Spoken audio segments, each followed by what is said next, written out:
Salam jumpa lagi. Singa Timor telah meluncurkan seri video pertama menanggapi Dr. Simon Nahak soal kaum politik dalam sambutan perdana di DPRD Kabupaten Malaka.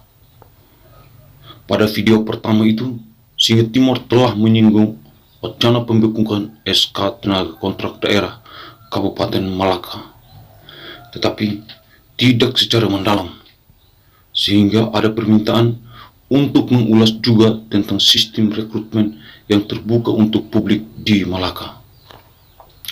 Dalam seri video ini, Singa Timor akan lebih tajam membedahnya, menunjukkan lubang hitam polemik pembekuan SK TEDA dan sistem perekrutan yang tidak adil pada waktu lampau. Ini warisan yang buruk bagi politik Malaka. Fakta rekrutmen yang tertutup. Sistem perekrutan yang tidak adil adalah fenomen adanya pengangguran yang tidak seharusnya.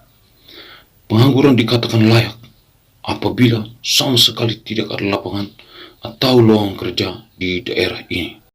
Dan kemampuan para sarjanawan-sarjanawati diuji dalam sistem perekrutan transparan, tetapi mereka tidak lulus tes. Perekrutan terbuka mengandaikan seleksi yang tidak melihat latar belakang individu sebagai protagonis atau antagonis pada posisi pemilihan kepala daerah. Artinya, sistem itu tidak dinodai oleh pelibatan kepentingan individu pemimpin dan para benalunya sebagai pemenang politik. Kepentingan pemimpin yang paling prinsipil adalah perkembangan daerah, seturut visi misi yang telah terjual di masyarakat. Ia membutuhkan materi pekerja terbaik untuk mewujudkan itu. Karena keunggulan pekerja yang diwujudkan dalam ketaatan yang rasional, rajin, jujur, loyal, dan bertanggung jawab atas setiap tugas demi kemajuan daerah. Tahun-tahun sebelumnya, tenaga kontrak daerah direkrut secara tertutup. Hal itu menyebabkan para tenaga kontrak daerah setiap awal tahun daftar hadir mereka sangat kaos. Penerimaan gaji pun harus tertunda beberapa bulan. Dan gaji yang dibayar daerah kepada mereka berbeda-beda. Ada yang menerima gaji 3 bulan dan ada yang 2 bulan saja, tidak sesuai dengan kontrak dalam SK. Fakta yang mendukung pada tahun ini, triwulan pertama beberapa SKPD tenaga kontraknya sudah digaji, sementara yang lain belum. Dan fakta lain yang sangat menarik, ada tenaga kontrak daerah yang telah 4 bulan bekerja, tetapi meninggal sebelum gajinya dinikmati. Haruskah sistem penggajian ditunda seperti itu? Para tidak dituntut harus masuk kantor, sementara mereka kesulitan dalam memenuhi kebutuhan hidupnya. Ini menjadi PR yang harus diselesaikan. Pergantian pemimpin daerah ini diharapkan ada angin perubahan di sana. Bupati Dr. Simon Nahak SHMH dan Wakil Bupati Loise Lukita Ulin SSOS diharapkan tidak mengulangi warisan kelam itu lagi. Apakah di daerah lain mengalami kendala yang sama? Ingat, melupakan misi perubahan, ia akan mengutukmu. Kita masuk ke poin berikut, wacana pembekuan SK. Portal berita online Sepang Indonesia pada 2 Mei 2021 dengan judul DPRD Malaka desak Bupati Simon bekuk SK rekrutmen TEKO. Henry Melkisimo, Ketua Komisi 1 sekaligus Ketua Fraksi Partai Golkar mengatakan, kami akan sampaikan kepada Simon Nahak dan Kim Taulin agar segera bekukan SK TEKO atau TEDA itu. Karena perekrutan selama ini tidak melalui prosedur, hanya angkat dan taruh saja sesuka hati. Pernyataan itu human error dari seorang anggota DPRD yang layak dikritik karena kesalahan yang paling fatal. Saat sidang DPRD, dia berkuasa untuk menyampaikan pendapat, mengajukan usul, mendalami setiap hal yang berkaitan dengan daerah dan masyarakat. Dan paling fundamental adalah ia harus bersuara, bahkan harus bertindak sebelum segala sesuatu ditandatangani oleh bupati, termasuk SK TEDA. Bukan setelah keputusan itu terikat hukum, barulah disadari ada kejanggalan dan harus diubah. Henry Melkisimo jangan mencuci tangan dengan berbagai dalil murahan seperti itu. Bagi saya, kicau Henry Melkisimo itu murahan, tidak berwibawa, dan bobot legislatornya di bawah normal. sistem kerja saraf kurang betul dan itu perlu dibetulkan. Tetapi lebih jauh lagi, pernyataannya fatalistik. Sepotong kalimat yang terlihat sangat berbahaya adalah karena perekrutan selama ini tidak melalui prosedur. Masyarakat harus membuka mata soal ini. Henry Melkisim sudah mengetahui bahwa ada kejanggalan tetapi dibiarkan saja. Ini sebuah alarm dan patut dicurigai bahwa ada banyak kejanggalan yang telah terjadi tetapi dibiarkan saja. Membiarkan kejanggalan seperti itu terjadi, maka itu suatu kejahatan moral politik yang harus dikutuk keras. Para anggota DPR harusnya bertanggung jawab atas setiap keputusan yang berkedudukan hukum.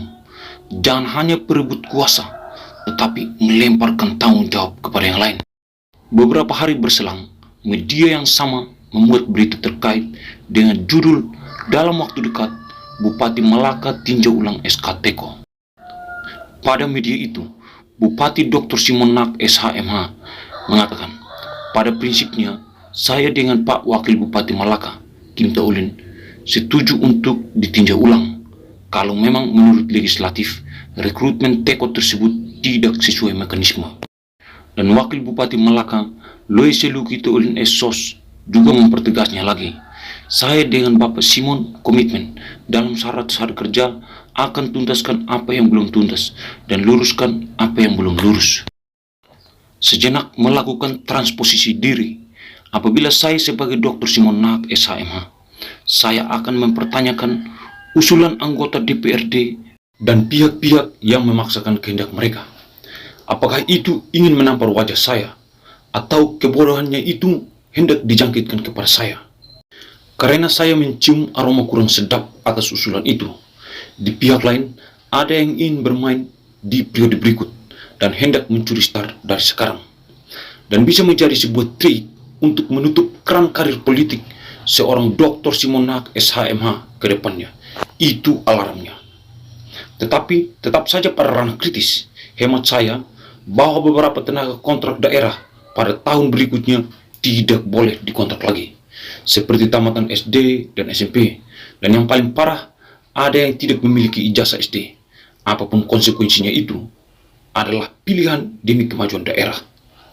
Maaf, saya tidak bermaksud mendiskreditkan mereka yang tidak tamat SD, atau tamat SD, atau tamat SMP saja. Tetapi masih ada cara lain untuk mempekerjakan mereka. Hanya saja masih banyak lulusan perguruan tinggi yang menganggur dan mereka belum diuji kualitas kerjanya. Terkecuali kita kekurangan lulusan perguruan tinggi atau para sarjanawan itu malas dan tidak ingin bekerja. Untuk tamatan SMA, mungkin ada alasan dan argumentasinya. Bahkan mereka mungkin lebih loyal kerjanya dibandingkan lulusan perguruan tinggi atau memiliki kualifikasi tertentu yang dibutuhkan.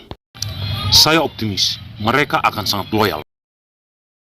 Apabila semua yang dikontrak adalah tamatan perguruan tinggi, pasti ada perubahan pesat di sana. Mereka harus diberi beban kerja dan ditargetkan. Apabila tidak memenuhi target, perlu dievaluasi dan kontraknya tidak boleh diperpanjang. Alasannya, mereka semua yang dikontrak itu mengenyam pendidikan yang bertaraf sama, digaji dan durasi kerja yang merata. Pasti mereka akan berlomba untuk bekerja dengan sungguh. Poin berikut, mengusahakan kontrak daerah yang adil. Tentang keadilan, John Rawls, filsuf abad ke-20, ia berasal dari Amerika Serikat, menulis buku A Theory of Justice. Ia sangat terkenal dan barisan terdepan kaum liberal. Rawls membedakan secara tajam dua kata, yakni just dan fair. Kata bahasa Inggris fair dan just diterjemahkan dalam bahasa Indonesia bermakna sama, yakni adil. Tetapi dalam bahasa Inggris, keduanya memiliki pengertian dan implikasi yang sangat berbeda. Kata fair adalah adil dalam proses dan prosedur atau keadilan prosedural. Sementara just adalah adil dari segi isi atau disebut keadilan substantif. Adil sebagai prosedur adalah adil untuk semua, tidak pandang bulu, atau semua mendapat bagiannya. Sedangkan adil sebagai substansi adalah adil sesuai kebutuhan, konteks, permintaan, dan urgensi. Perekrutan kontrak daerah yang diusulkan adalah berpatok pada keadilan substantif atau keadilan sebagai justice.